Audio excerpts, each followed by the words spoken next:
What's the creepiest urban legend you've ever heard? Yeah. Story That 1. means In the really northeast nearby. U.S., there's a story about the woods Yeah, people, true. or man of True. woods.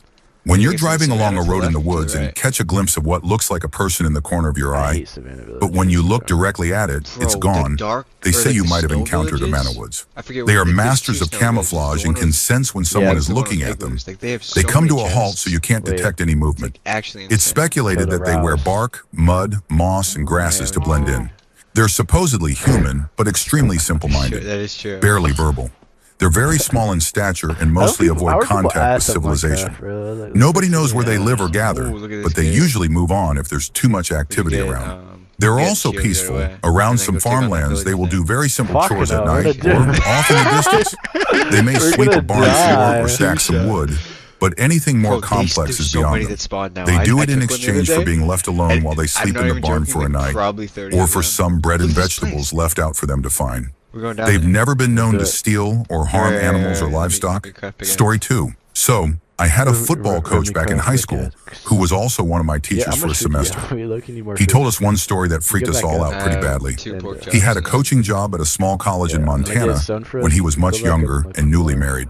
He said that after practice one evening, he was making his long commute home, and the route ran alongside fields of hay, Give me that grain, stone for or the something three similar. tools. Dude, do you know how Since it long was Devin's late been summer following or me for? early fall, it wasn't even close to dark yet. His car was an old beat-up truck with just a bench seat. 3 years. Anyway, he's driving along when he sees a hitchhiker on the shoulder. This being back in the day and in small-town Montana, my teacher pulled over to let the guy in without a second thought. The man was described as wearing a really old, outdated style of suit, not quite a zoot suit, but styled similarly with a baggy cut. He also had a big, stylish hat. This guy looked like he was from the 1940s and sort of like a pimp. My teacher thought it was odd that he was so overdressed, considering how hot it was out. 6'7". But maybe that was the only clothing he had. So, the guy gets in next to my teacher without a word. The teacher asks him where he needs to go, Fuck no. and the guy just points forward. The teacher drives on. Later, he tries making small talk, Food and come back. but the man won't Look at this respond or mouth. even acknowledge him. Oh my. He just pulls his hat down like he's sleeping. Out of nowhere, the guy tips up his hat, looks out the window and says, "Stop the car now." My teacher pulls over and lets him out, not wanting to upset a possibly unstable person. The guy stands on the side of the road for a moment, then, in a dead sprint, runs off into the field beside the road until my teacher can't see him anymore. The crop was fairly tall. He waits there a while, thinking maybe the guy had to relieve himself and didn't want to do it near the road. Why are you laughing? After waiting long I told enough, you my it's teacher funny. gets back in the Make me truck and laugh. begins accelerating. The thing about really old trucks is that they don't accelerate very fast. As he gets back onto the road, he looks in his rearview mirror to check for a safe merge. You have 2 furnaces? There aren't any cars in sight. Okay. But what he I put does in see the is the fucking- hitchhiker on all fours like an animal, I have a lot running, of food. maybe I crawling, have a lot. after the truck at How an much is a inhuman lot? speed. Meanwhile, the truck begins to fishtail as he tries to 20 speed up. pieces of food. His eyes stay glued to the mirror, watching the man chase but after that's his enough for vehicle. right now. Eventually, he gets up to Devin, what you speed and gonna loses do? sight of the So guy. Good and so When he bad. finally stops at a gas station to use a payphone, he calls his wife to tell her the story and to lock up the house. She thinks he's just messing with Are you her, laughing? especially since a co-worker of hers had recently told the exact same story. Apparently, it's a well-known urban legend in that town. She thought people were just teasing the new girl at work who had to drive home alone at night. Anyway, my teacher swore he wasn't lying, and she believed him. She even came to one of our fundraisers, and when I asked her about it, she confirmed What time is everything. that? So yeah, now I just avoid lonely roads in Syndicate. Montana. Story 3. like We a have one in cylinder Venezuela fucking called close El back. Silbón, the Whistler. Typical of the wetland Cold plains right and here. prairie I'm already regions we getting call cold right llanos. I have The roll. description is usually of a very emaciated have man it. dressed I in have cowboy, 4. lanero, rags with a 5. wide-brimmed hat that hides his skeletal face. 6. He roams the countryside in 7. bushes at night with drooping shoulders, Okay. a downcast stare, and a heavy bag full of bones yeah. and half-decomposed remains slung over his back. What level There are are you? two Like, distinctive are you not features that make him unique. He continuously You have no whistles a goal. high chord I got progression, 15. C, D, Look at E, you. F, You're not G, level A, 2 B, then. C, I'm level I 4. am. that Look at my increases in fucking pitch with each stream. note, I've and he killed- is unnaturally tall and strong, with some accounts describing him as towering over 6 meters in height. Let Rihanna His know. origin is unclear, with some tales calling him an accursed parricide. But whatever he is feared by lone travelers, especially drunk or unfaithful men traveling through the countryside. Shit, guys. The story goes that his down, bro. ominous Chill, whistle bro. is heard very loudly and nearby. but the source can't be pinpointed. And contrary to logic, when the sound gets softer and seems more distant, it actually means he is extremely close. He then kills by strangulation or blunt force and devours the victim, throwing the bones into his bag. He can occasionally be seen wading over the high walls of haciendas or farms. Honest prayer is said to keep him away. Story 4. I live in Northern Australia, and everyone who grows up in my town knows the legend of the Poinciana woman. A quick internet search will show the many variations of the story, but the version I grew up with is about a woman who was assaulted by Japanese fishermen. When she discovered she was pregnant, she hanged herself from a Poinciana tree. She is said to appear as a beautiful woman to lure men. She has long dark hair and wears a white gown, and is believed to haunt our Army Reserve. When I was around 12 and my younger brother was 10, he had been in his room while I was in the lounge on the computer. He came barreling out of his room screaming, "Can you hear that? Can you hear that?" before dragging me over to the window. There was a faint feminine moan or hum. We could hear it moving from the window we stood at to the one across the room and back again in a clockwise direction. The wind picked up along with the sound, even though the night had been completely still. The sound became so loud that we ended up on the floor, covering our ears and crying. When I brought it up recently, my brother agreed. It was almost as if the sound had been inside our heads. This continued for about 10 minutes before it stopped abruptly. The wind disappeared. Everything was silent. Everything. We found out the next day that our older siblings had been at the Army Reserve the night before. They had climbed the concrete pillars to the locked gun turret and were taunting the Poinciana woman before leaving after hearing footsteps, assuming it was security. What creeps me out the most is that not long after this happened, I realized there was a Poinciana tree right outside that window. Story 5. My mom told me this story about the village where she grew up in Scotland. The village's earliest known settlement dates back to 3000 BC, so it's ancient. It was once home to the Picts and the Romans. Nowadays, there's a small woodland, and the rest of the surrounding land is farmland. The woods used to be much larger. What remains is just a fraction of the large forest that once almost completely surrounded the village. Legend says the forest was home to witches. When the forest was being cleared to expand the farmland, a lone witch came out of the forest to tell the villagers to stop. She said the trees would not forgive humans for their destruction, and if the villagers did not heed her warning, all their land would become infertile, and so would all the women. Frightened, the villagers agreed but asked for a small portion of the forest. A deal was made that this, and only this, land could be cleared. The witch also said that for every harvest of every crop grown there, 1 sack of produce must be taken to the edge of the forest and left. This practice was followed for hundreds of years until the villagers abruptly tore down much of the remaining forest to grow wheat and build a mill. Again, a strange woman came from the forest into the village and threatened the villagers. She said they had broken the promise and would suffer. This time, the villagers captured the woman and hanged her. Her last words were that the price was now 3 sacks. The man who built the mill was frightened, and after the first harvest, he took 3 sacks into the woods. Unlike his neighbors, his crops did not fail, and his wife became pregnant. He always paid the woods their due, and before long, he was the richest man in the village and had 3 beautiful, healthy daughters. Unfortunately, the man grew greedy and decided he would no longer pay his 3 sacks. The next morning, his youngest daughter went missing. The entire village came to help search for her, but the man insisted his workers continue running the mill so he wouldn't lose money. Soon there was a commotion at the mill. Some of the workers had fainted, others were crying, and some were shouting. The man came to see what was happening. A horrified worker told him they had started up the mill as usual, but blood had poured from between the stones. They had found his missing daughter. Distraught, the man sold his land and fled the village with his family. The mill was torn down, and years later, a silo was built on the same site. By the 1960s, the silo was ancient and crumbling. It was rumored to be haunted, either by the farmer, his daughter, or the witch, sometimes all 3. This part is my mom's story.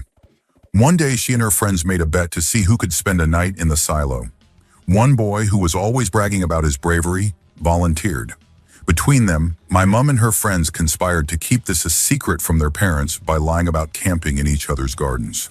That evening, the boy, John, climbed to the silo loft, and Mom and her friend gave him a bag of food, a blanket, and a torch. They told him they'd be back in the morning, but they were actually planning to return later to scare him. They waited a few hours and snuck back to the silo, but alarmingly, they could hear John sobbing and crying for help. They found him quite a distance from the silo, dragging himself along on his stomach. John had jumped from the silo loft and broken his ankles. He was carried back to his parents' house and taken to the hospital. After the inevitable week of punishment, my mom was allowed to visit John. She said he still looked as terrified then as he had that night. She asked him what had happened. He told his parents and the doctors that he fell, but the truth was he saw something. Not long after being left alone, he heard something shuffling around in the loft. He used the torch to look, but saw only empty grain bags. He tried to ignore the noise, but eventually it sounded like it was moving toward him. When he shone the torch on the grain bags again, he saw they were crawling, dragging themselves along the floor toward him. That's why he jumped. Story 6. My grandfather and his 4 brothers spent their summers at their family's bay house. More of a shack, really. In Fairhope, Alabama when they were young. It was about a 5-minute walk to Mobile Bay, and having grown up around there myself, I can personally attest to the area's long history of spooky stuff. One night, my grandfather and his brothers were sleeping on the house's screened-in front porch, since air conditioning wasn't readily available, and it was South Alabama in the middle of summer. They were fast asleep in the middle of the night when an old taxi drove up and parked in front of the house. A man and a woman got out of the cab dressed in worn-out wedding attire, top hat, tails and all. They walked up to the house and the woman scratched the wood siding of the screened-in door with long fingernails. Then the pair returned to the cab and drove off. All the boys were awakened by the sound of the scratching, but they were too scared to move or make a sound until morning. The next day, my grandfather brought it up to his brothers, and they all confirmed it had actually happened. It wasn't a dream. They began calling the woman the witch and claimed to have seen or heard her multiple times throughout their lives. A few years ago, I went to see the house before it was torn down. On the wooden panel near the front door, there were 5 scratches spaced in the exact way fingernails would leave marks. I told the current owner the story and he became visibly disturbed. He told me that an old taxi would occasionally park across the street around midnight and stay there until just before daybreak. Still gives me the heebie-jeebies. Story 7. Clownman. I lived just outside Pittsburgh, Pennsylvania, as a teenager, in a small, poor town called Swissvale. The neighboring communities were Rankin and Braddock, once thriving steel towns now plagued by poverty. A strip of woods lined by train tracks runs along the river where our communities sit. Right next to the river looms the decrepit, abandoned steel mill once known as Carey Furnace. Like many teens, my friends and I used to cut through the park, cross the tracks, and hang out by the river, drinking, smoking, and just killing time. Eventually, we began exploring the steel mill. I loved it. The graffiti and sculptural art, the wildlife that had moved in, even the homeless people who called it home, it all made it feel like an adventure. I became comfortable there. Then my friends told me a story. They said a teenager had once been abducted and assaulted, and her naked, bloodied body was found strung up on a set of city steps. The killer, they said, was a deranged man who dressed as a clown, wearing a horrifying blood-stained mask. He lives in the woods and in the steel mill. He walks the tracks with a butcher knife he never cleans. Don't come here alone, as they warned. One night, after a fight with my boyfriend, I stubbornly decided to walk alone from the river, across the tracks and through the woods. When I got to the tracks, I turned and looked at the steel mill. Further down the tracks, I saw a figure. I couldn't see the face, but the baggy pants looked clown-like. I ran like I've never run before. I've never felt fear like that. It was probably just a homeless man. But who takes chances with a legend like that? Story 8. This isn't so much an urban legend as a ghost story, but it always freaked me out as a kid.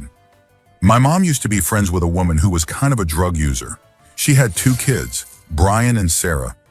Sarah was really sweet and cute. She was in 9th grade when I was in 2nd. Anyway, Sarah's mom was into drugs and her dad was an alcoholic. But other than the drinking, he was a good guy and took excellent care of both kids. The mom and dad divorced in the early 2000s. Sarah stayed with her dad, and Brian went with the mom. The dad started dating someone new soon after the divorce, and Sarah was old enough that she also had a boyfriend. She was probably 17 or 18 when this story happened. Where I live, it can get extremely foggy at night during certain seasons. One evening, the dad, his girlfriend Sarah, and her boyfriend went out for dinner and a movie.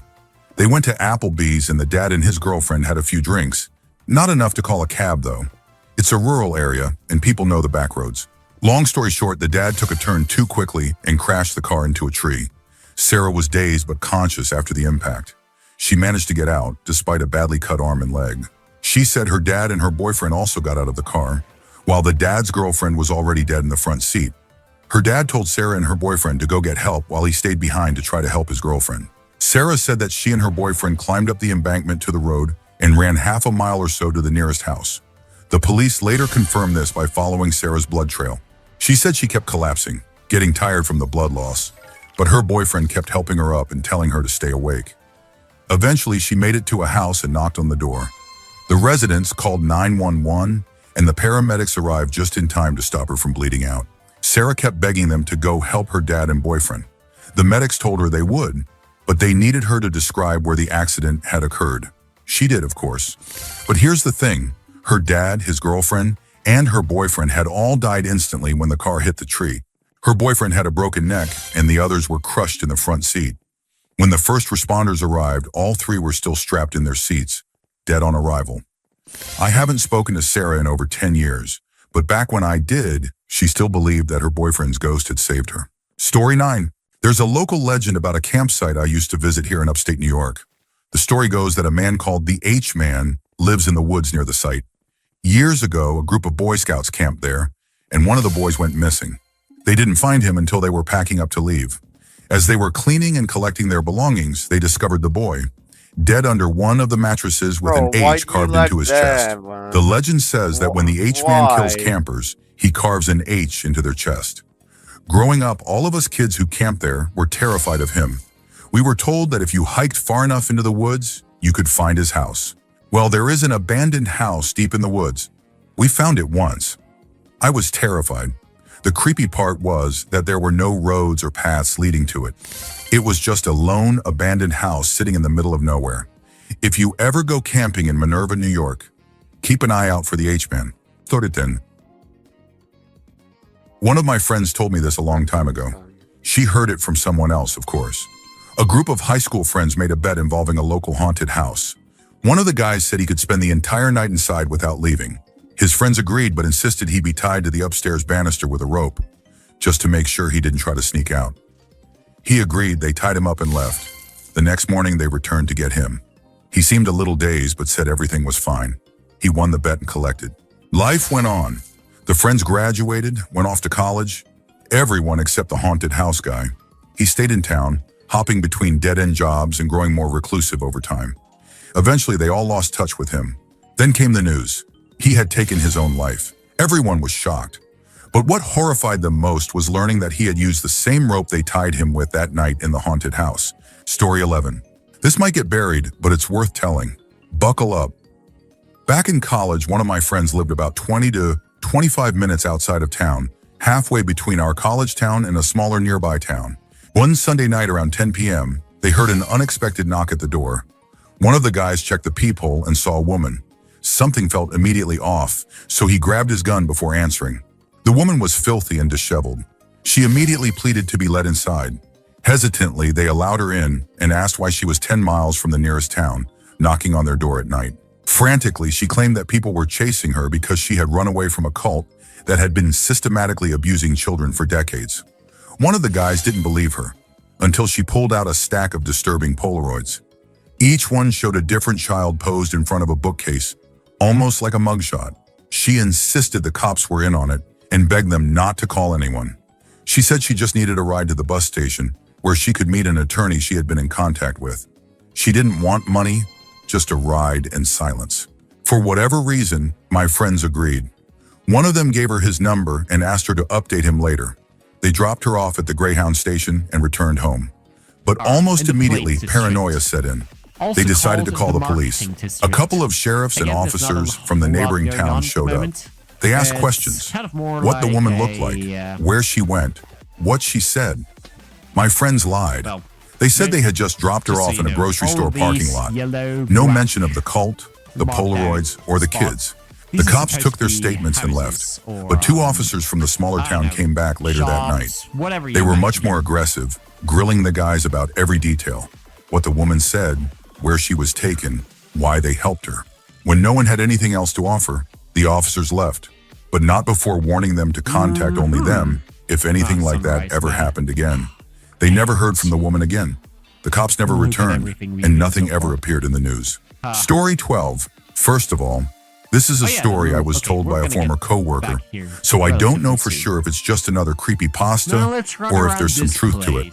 Although the guy claimed to know the person the story's about. We live in a pretty rural area, and there was a nightclub that a lot of young people used to visit on weekends. Because the nearest big city was so far away, many of those visitors had to drive quite a while to get there. One night, a young woman wasn't feeling well and decided to drive home a bit earlier than her friends. She got into her car and began the drive home. Not far from the small town where the club was located, she noticed something standing on the road she was driving on. Since deer and other wild animals often cross the roads there, she slowed down and approached cautiously. To her surprise, it wasn't a deer, but a baby stroller standing in the middle of the road. She came to a stop and, against better judgment, decided to investigate. After all, what could really happen? She figured someone had just dumped it there. As she got closer to the stroller, she noticed headlights in the distance behind her, which oddly gave her a sense of safety, since she didn't feel completely alone in that moment. The stroller was empty, so she pushed it to the side of the road and got back into her car. Since she had seen the headlights of a car just moments earlier, she decided to let it pass before pulling back onto the road. The vehicle approached, but to her surprise, it didn't pass. It stopped right behind her. Both front doors opened almost immediately, which gave her a terrible feeling. So instead of waiting, she slammed on the gas and sped off. After a short while, she noticed the same car behind her. That uneasy feeling hadn't gone away, and now the vehicle was tailgating her and flashing its lights. Slowly, panic began to set in. She took a detour through the next village, making random turns, hoping to lose them. But the car stayed behind her, dangerously close, still flashing its lights. Unsure of what to do, she called her dad and explained the situation as best she could. He told her to head straight home as fast as possible. He'd leave the front door open and call the police. She got home, flung open the car door, and rushed inside, where her parents were already waiting. They locked the door and waited for the police to arrive. A few minutes later, the doorbell rang. But it wasn't the police. It was two young men who looked very concerned. They asked if the girl they had been following was all right. As it turns out, the two of them were also heading home from the club and had seen someone getting into her car while she was pushing the stroller out of the road. They followed her so that the person in the back seat couldn't do anything. After she stopped in front of the house, the man jumped out of the car and took off running. They tried to chase him down, but he got away. No one knows what might have happened if those two men hadn't been there. The road where this allegedly took place is in a remote area surrounded by woods. I don't remember reading anything about it in the news, which is strange considering the police were supposedly involved. I still get creeped out every time I drive down that same road, so I thought I'd share the story. Story 13. I live out in the woods, and there's a fairly large creek that runs about a half-mile south of my house. The land around here follows an east-to-west ridge beside the creek. Whenever the nearby fields are plowed, it's pretty easy to find arrowheads and spear points. I'm about 98% sure that based on the number of arrowheads we've found, there are human remains somewhere on this property. Anyway, the actual legend says that a Native American toddler once wandered off and drowned in the creek, and the mother still roams the woods at night, screaming and crying for her baby. They eventually built a bridge over the creek, and it's been called Cry Baby Bridge for as long as my dad, who's 70, can remember. Now, I love ghost stories, and I've seen plenty of weird things after spending a lot of time out in the woods at night, but I'm not the type to believe in anything that can't be explained. We bought this house within minutes of it hitting the market. The previous owner had died by suicide 2 weeks earlier, somewhere in the front yard. One of my neighbors, who's a good friend, came over and told my wife about the local legend. He also said he had heard a woman screaming in a language he couldn't recognize, not English. Being in a brand new house, deep in the country, in dead silence, wintertime, with no curtains on the windows and a recent death on the property, made my wife extremely uneasy. Just across the holler, there's a man who owns some mules. One of them, I swear, has some kind of disorder. It makes the weirdest noises, day and night. Since we bought the house so suddenly, my wife had prior commitments she couldn't cancel, so I moved in first. She hadn't heard the mule yet. There are train tracks north of us, but they're far enough away that you can't hear the trains. However, coyotes will start howling long before a human can hear a train coming. If the coyotes near the tracks begin to howl, the ones closer to us will join in. All of these little details lined up one night. It was her first night sleeping in the house. The moon was full, there was fresh snow on the ground, and it was bright outside. We lay in bed staring out the window toward the woods where the creek runs. We were talking about unrelated ghost stories since she was already a little creeped out. Then a train must have gone by because suddenly every coyote in the county started howling. Being in the woods, we were completely surrounded. The coyotes must have set off the mule because it began making a racket. The coyotes eventually stopped, but the mule kept going. My wife had the most terrified expression I've ever seen. Apparently, the mule sounds a lot like a woman screaming in a foreign language, crying out for her lost baby. Story 14. I used to work as a graveyard shift valet at a casino on a reservation. At the top of the hill where we parked the cars, there was a massive dead tree that just stood there. At some point during the night, the moon would move behind it. When I was new, the more experienced valets would tell me that some kid had hung himself from that tree, and they first noticed it when the moon moved behind the branches and cast his silhouette. Of course, they followed up with the usual ghost storylines. You can still hear him weeping when the moon is behind the tree, and spot 156 is haunted. That's where he parked his car before it happened. It seemed like the usual tale told to scare the new hires. Later, they admitted it was just a story they made up to mess with people. One night, I was working and decided to tell that same story to a group of new guys. They wanted to go up to the tree to prove it wasn't haunted. We hiked up to the tree, and once we got there, we started hearing noises. The sounds were coming from inside the tree. Everyone stopped about 10 feet away, listening carefully and trying to figure it out. Then one guy, braver than the rest, used a walking stick he had picked up to tap the tree. The tree was decaying, so when he hit it, the stick broke a hole in the trunk.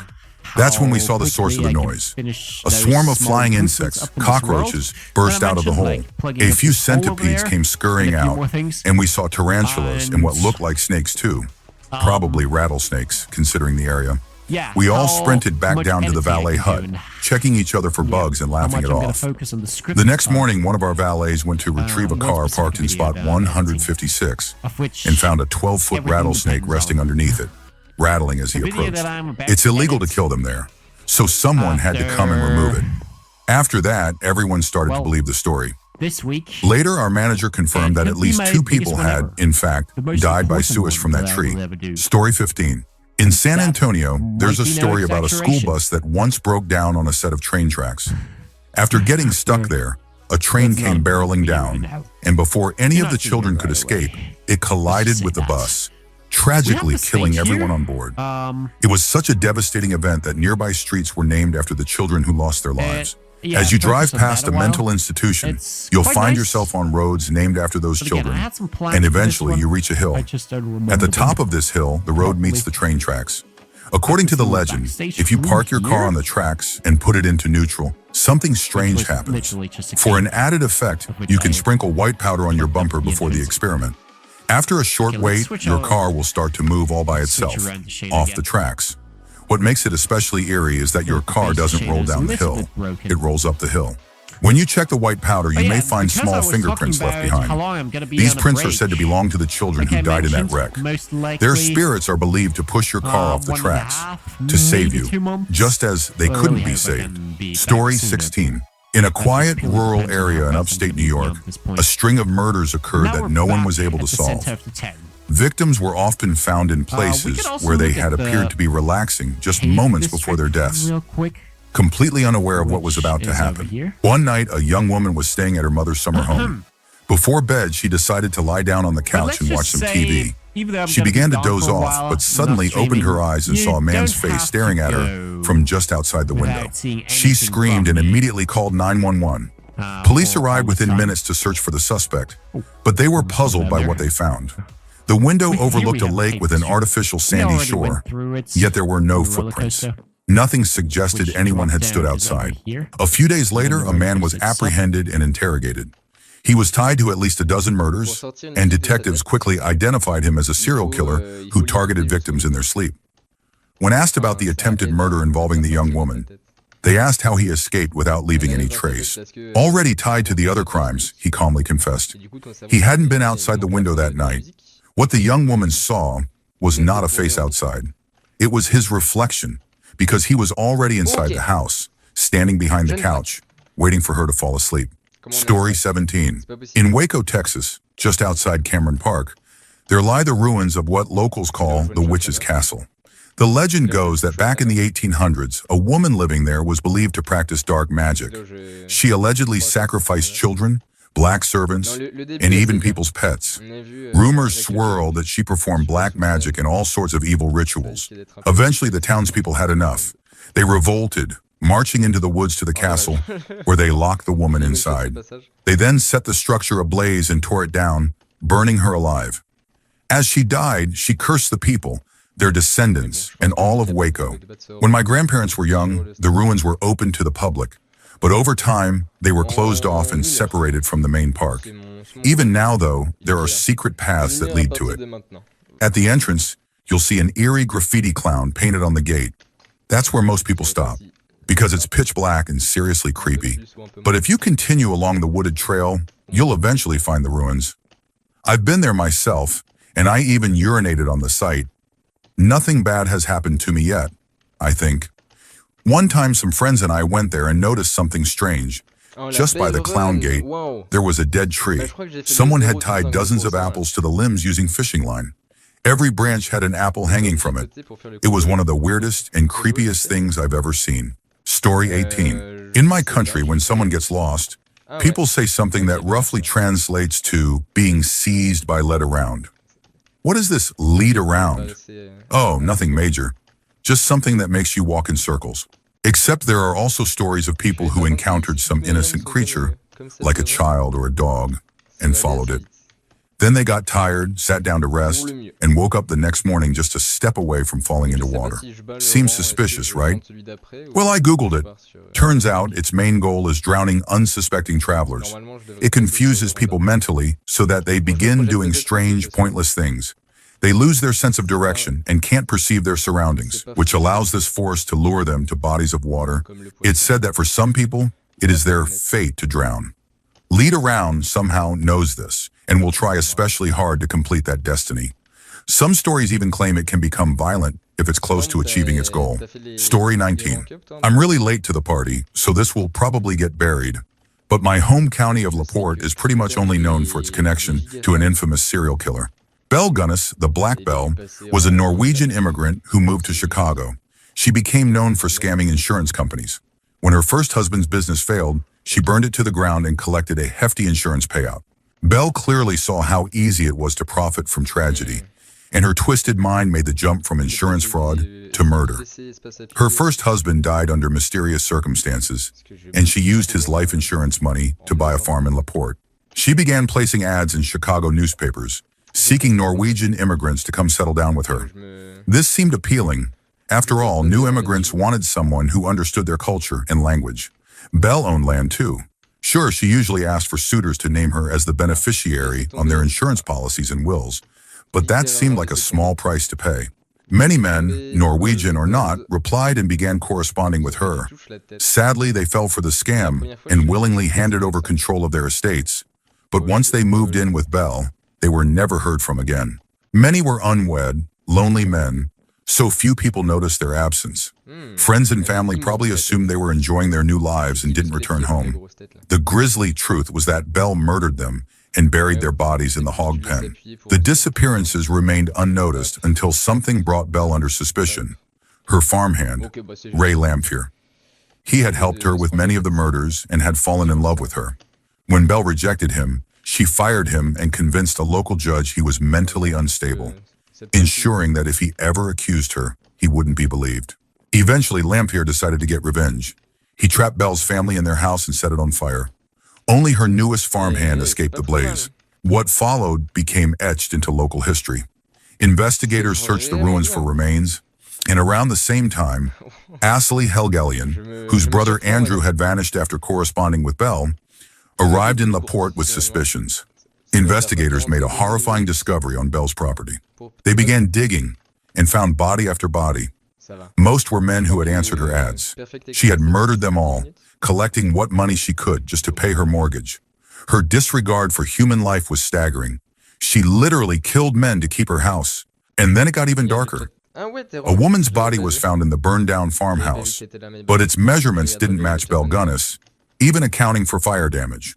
Worse, the body contained lethal levels of poison. This raised suspicions that Belle had used another woman as a body double. Several girls and women had also died on her farm, so she may have used one of them to fake her own death.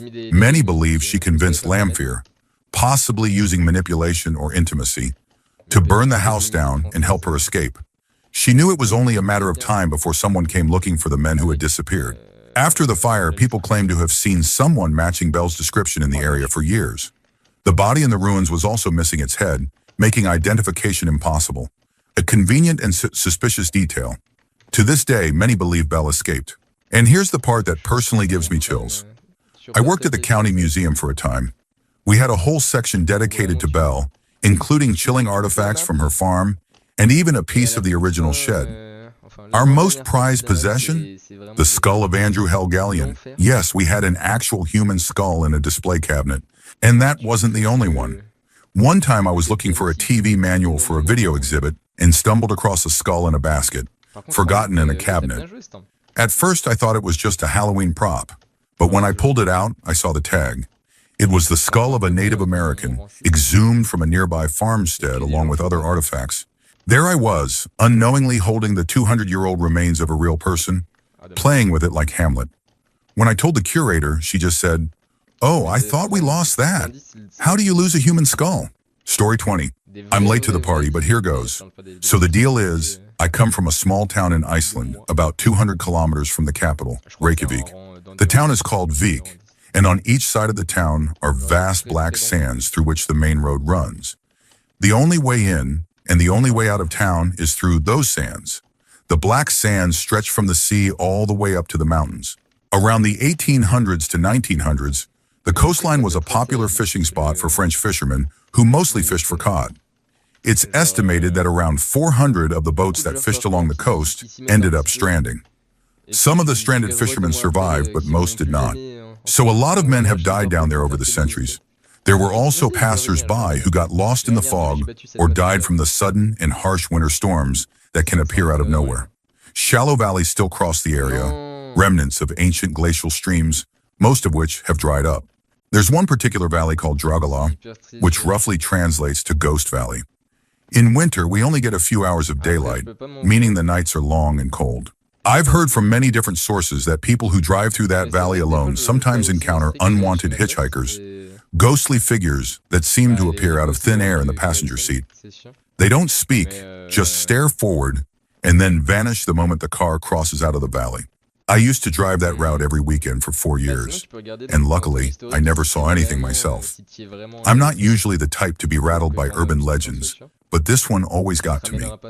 Driving alone through the middle of nowhere, going down into that valley, I would always catch myself speeding way over the limit when I reached the other side, just in case. Story 21. This is a story I heard when I was a child from my grandmother about her relatives who lived in rural China a long time ago. I've never shared this with anyone and had almost forgotten it until now. So thank you, Reddit. This feels like the right place to begin. Back during Chairman Mao's era, everyone was very poor, and resources were scarce. In China, like in many Asian societies, the eldest child carries greater responsibilities and is expected to look after younger siblings. This one family had constant arguments. The older daughter felt she was being treated unfairly. Any small possession they had was always given to the younger daughter. After each fight, she would run away from home and cry beside a nearby pond. The pond was known for being a place where several people had taken their lives. Locals believed it was haunted. Her parents dismissed her actions as attention-seeking. One night after a particularly bad fight, her parents had given her clothing to her younger sister without asking. She ran out and never came back. In the morning, her body was found in the pond. The clothes she was wearing were neatly folded beside the water. She had cherished the little clothing she had and couldn't bear to let it be ruined. There's an old Chinese belief in shui gui, water ghosts, and ti shen, replacement body. It's the idea that people who drown become lingering spirits. They are not necessarily evil, but they are tormented souls who can't enter the afterlife unless they lure another person to take their place. Until then, they remain trapped, unable to reincarnate. On the night the girl died, a neighbor had passed by and heard her weeping by the pond, talking hysterically to herself. My grandmother always believed the girl didn't really want to take her own life, that she was possessed or coerced by a shui guy desperate for release. She was the last person to drown in that pond. Not long after, the pond was filled in to make room for development. The most chilling part for me was when my grandmother wiped her tears and softly whispered, "Pitiful, so very pitiful." She didn't even have a chance to find her own Tishan. Story 22. My uncle was driving down a rural road in Maharashtra, which is a state in India. He was on his way back from visiting a small piece of farmland he owned, located about 15 miles from any kind of town or settlement. As he drove back toward his hometown, he passed a tiny shack in the middle of nowhere. A few miles after that, he glanced in his rearview mirror and saw an old woman in a white sari sitting in his back seat. Blood was trickling down the side of her face. At this point, my uncle was understandably terrified. The woman suddenly reached forward into the front seat and tried to strangle him.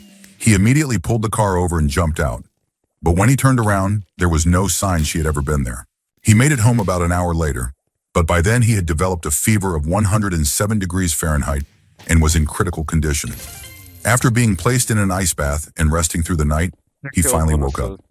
That's when his family noticed dark bruises on his neck. Later, they found out that the shack he passed had once been the hideout of a serial criminal, a man who abducted women from nearby villages and assaulted and murdered them there. The woman my uncle saw had reportedly been one of the victims, killed several years earlier. Story 23. I grew up with lots of them. New Orleans is a great place to live for people who love the supernatural. I spent several nights at the Myrtle Plantation as a child, and my mom's family plot is just 3 rows up from Marie Laveau's grave. I've seen some unsettling things. The slave quarters off LA 308 in Lafourche gave me a run for my money during my first year of college at Nichols. Ring the bell, see the lights. But the worst? The Rougarou. One night, my buddy and I were out in Paradise doing some frogging. We had smoked a joint, but the high had already worn off.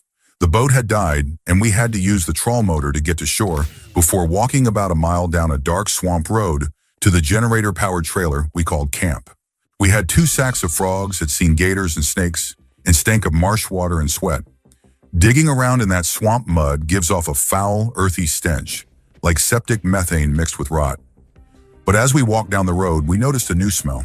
It was stronger than the swamp stink, stronger than our clothes, stronger than the cigarettes we were smoking. It was horrific, rancid, a mix of rotting leaves and decaying flesh. Imagine a bag of wet leaves stewing with old beef you forgot about in your fridge. It wasn't unnatural, but it felt wrong, like the land itself was breathing it out. Then this heavy drop hit my gut. My buddy felt it too. Without saying a word, we stomped out our cigarettes and bolted for camp. We heard rustling in the woods just beyond the tree line, following us all the way back. When we got to camp, we jumped in the truck and hit the high beams. Nothing. Not a thing. Then we went to check on the boat and grabbed the spotlight. We shined it into the woods.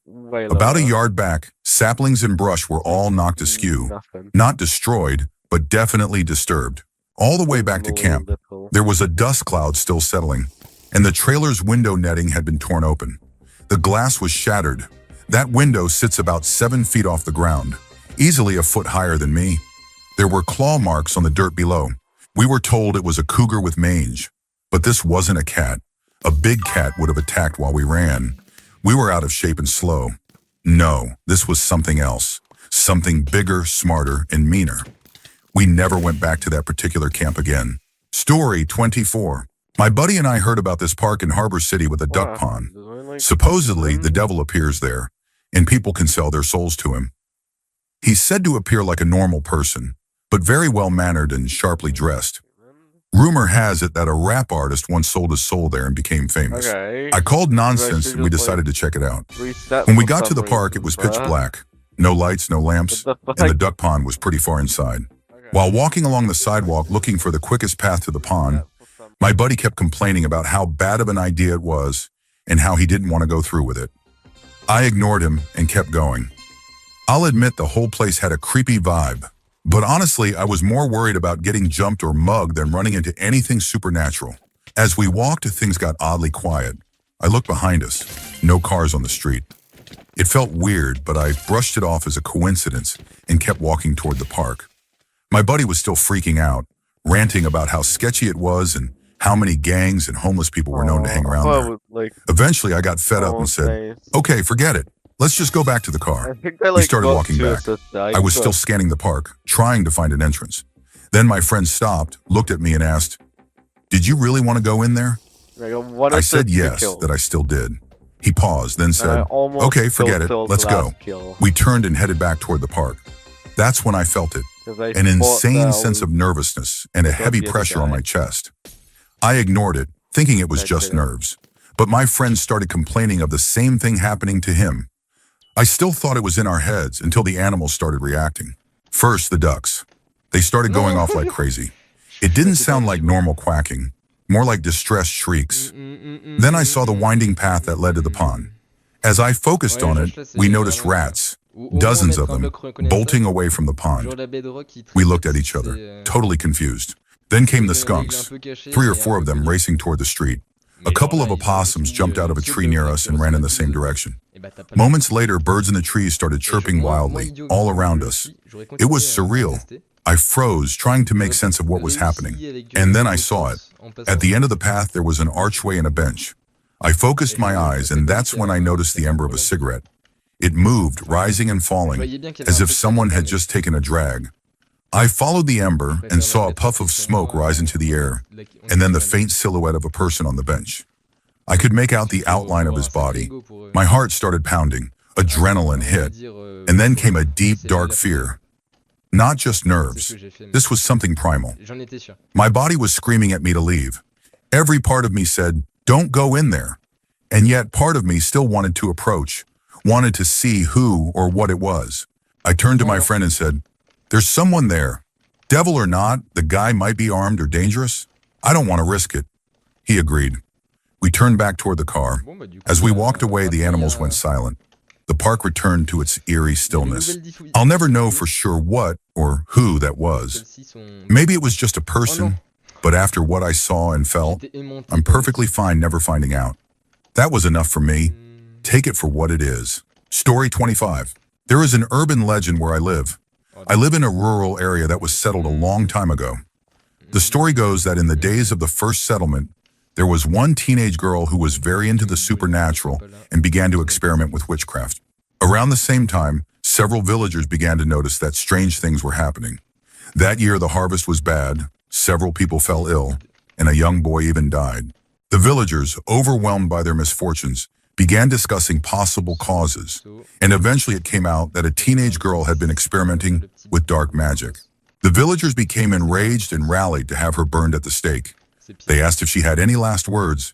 She requested that her final words be engraved on her tombstone, and then she recited a long speech. Those exact words were placed on her tombstone. It is said that anyone who reads the inscription out loud at her grave will experience misfortune shortly afterward. And if someone curses her name, it is believed that any nearby church will catch fire. I've actually visited this grave. I don't believe in the supernatural, but I can't explain what happened that night. My friends and I had been telling ghost stories beforehand, so we were all a bit jumpy. We approached the grave close to midnight.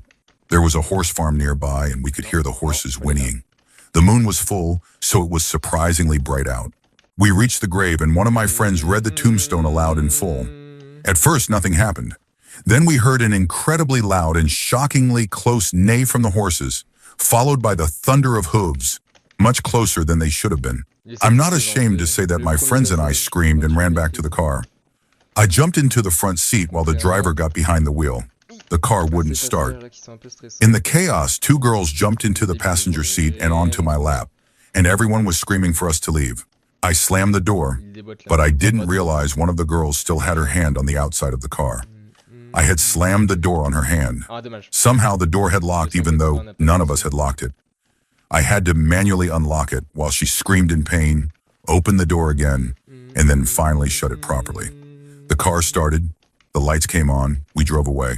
Fortunately, it was an older car with no metal around the windows, so while it was painful, her hand wasn't broken. I still don't know whether what happened was all in our heads or if something else was going on. But I do know I don't plan on going back to that grave anytime soon. Story 26. When I was a kid, I used to live with my family in Bucharest. One evening, my dad was coming home from work. It was starting to get dark, and his commute usually took 25 to 30 minutes at most. He said he was stopped at a red light for a minute or two. There were no cars or people around, which was strange because the area was usually busy, especially at that hour. Then, in the blink of an eye, as the light turned green, he was no longer in the city.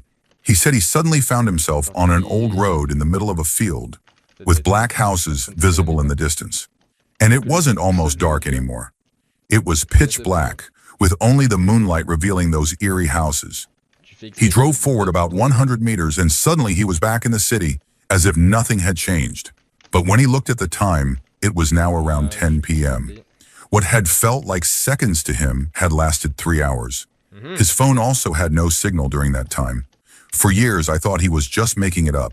But now, every time he tells that story, I can see that it still unsettles him. Story 27. This happened to my grandpa, who was in the military during the 1960s. It was during the time when Pakistan and India were essentially at war, specifically the 1965 Indo-Pakistan War. His regiment was stationed somewhere in the woods, and every day the soldiers were assigned specific tasks. As my grandpa tells it, his task was to collect water or food for the next morning, and he liked doing it at night, enjoying the silence while smoking. One night, he decided to take a different path to the well. He was an experienced outdoorsman, so he didn't think twice about it. While walking, he noticed something crawling ahead of him.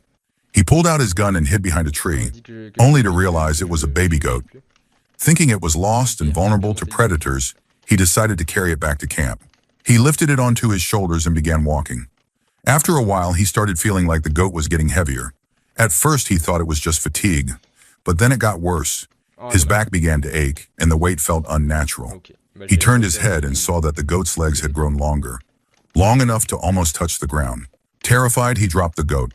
It immediately started laughing and screaming in a human voice, repeating, "It was fun! It was fun!" He ran back to camp as fast as he could. The next day, he fell seriously ill, sick with fever and chills to the point where he had to be moved to the medical unit. Story 28. My dad told me this story one night while we were driving home. He used to coach the girls' soccer team at the high school where he teaches, and he once told this same story on the bus ride back from a game. He said it had some of the players crying with fear. When he was a senior in high school, he went to a school dance or some event like that.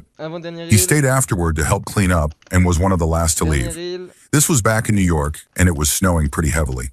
His family wasn't well off, and since he lived fairly close to the school, he always walked home. As he was walking across a field on his way back, he noticed a man walking in the same direction. At first, he didn't think much of it, just assumed it was someone heading the same way. But it was around 1 a.m., and everything was dead silent. Eventually, they both ended up on the same road, and that's when my dad started to feel uneasy. He usually took a small pathway through the woods to get home, and he started heading that way. But the man followed. That part of the area was always deserted, especially that late at night. The guy even smiled at him at some point, and my dad said that was when he decided to run. But here's the strange part. The man didn't run after him. He just kept walking. And no matter how fast my dad ran, and he was in good shape, he rode his bike everywhere. The guy never lost ground. He just stayed the same distance behind, walking the entire time. When my dad reached the field near the elementary school that he cut across to reach his street, the man was still following, still smiling. He never broke into a run, never sped up, just continued walking with that same eerie grin. When my dad reached his house, he remembered he had to enter through the back door because the front door was blocked with trash. His family struggled financially, and his mom was neurotic and never cleaned, so the back door was their only option. He had to jump the fence, and his shirt got stuck on it for a few seconds. Meanwhile, he could hear the man opening the gate and coming into the backyard. He fumbled with the broken lock. It required reaching in and fiddling with it to open the door. The man was about 7 or 8 feet away at this point. My dad saw a flash of metal in the man's hand. The smile was even wider. Just in time, my dad got the door open, slammed it shut, locked it, and ran upstairs. He stayed awake for hours. The next morning, still shaken, he questioned whether the whole thing had been a dream. The idea of a man keeping up with him on foot while walking seemed absurd. But then he went outside and checked the fence in the backyard. The man's footprints were still there. Story 29. This is one that I still need to finish writing based on a story a friend told me. Let me start by saying that the details are a little limited for now. I'll try to follow up later and clarify. It was her friend's brother who experienced this. Yeah, I know. It's one of those friend of a friend stories, which usually means it's fake. But either way, let me tell you about Callus. So the guy who originally experienced this, let's call him Eric, is into film. He and two of his buddies were taking a summer road trip filming ghost towns, maybe for a project or just for fun. At some point, they got lost trying to reach a particular ghost town and stumbled upon a sign referencing a place called Calic. Probably not the exact spelling. I really need to check that. The town wasn't on any modern maps and only showed up on some old signposts. The road leading to it looked abandoned and forgotten. Naturally, they figured it would make for perfect footage. What better ghost town to film than one that barely exists? They drove into Calic and immediately noticed something was off. They had already visited several ghost towns Sketty before, is a pretty good option. but this one felt different. A lot of the pasta dishes It wasn't that it was preserved or well-maintained. Lately, there was I've been just something having, strange a about lot it. Of, like, It didn't seem as I've old been or making, decayed like, as the lemon others. pepper chicken, Yet not a where soul was in you sight. kind of like Just marinate buildings, chicken for a couple wind, hours, and like, silence. or up to a day. While driving through, they passed a house that had a statue of a man in the front yard. A container. It wasn't labeled so and had clothing that looked oddly modern. Eric glanced at it but didn't think much of it at the time. Some other, like, spices. However, add, like, as they drove past, powder, he got a powder, strange feeling and want. looked back. And then, he swears the statue turned his head and watched the car leave. Still, like I said, he shook like it 5 off. hours or up Just to a statue, day. right? And then Eventually, they reached the far end of town where there was a large farmhouse and an enormous barn. Because I've been trying It struck them as up my odd. protein intake. There was no sign of livestock or fields nearby. Curious, they decided to take a look inside.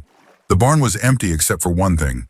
A small white box in the middle of the floor. But lemon pepper chicken is it looked probably my pristine favorite and type totally of out of chicken, place. I've decided. It was the kind of box you'd expect at a kid's birthday party. But I do not, Way too clean to unfortunately. belong there.